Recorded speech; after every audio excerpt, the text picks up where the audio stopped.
Douglas County recently installed 5 new vending machines across Omaha with one goal in mind, making the community healthier. Our Bella Caracta outlines what is being offered. Things that come out of a vending machine aren't usually the healthiest.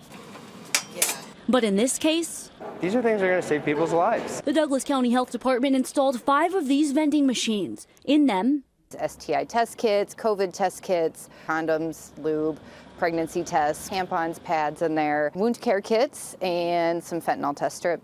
if you have something that needs to be returned to the health department, for example,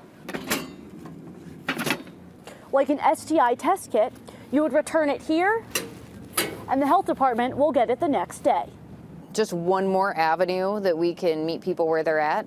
And it's completely free.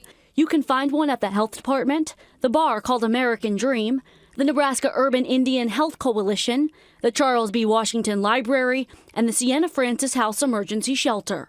Leah Casanave with the health department is leading the charge on this. They've been kind of one of my dreams of being accessible for everyone.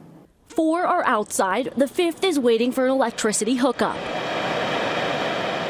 Without marketing these machines, they installed them last week, and in the first 6 days, 120 items got in the hands of people who need them. When Chris Bauer with the Sienna Francis House sees people using the machines, I'm proud of the fact that we have these tools here available to people, and I hope that it inspires them to think about what they're doing and take steps to change. In Omaha, I'm Bella Caracta, First Alert 6. These vending machines are paid for by grants and private donations. No tax dollars are used.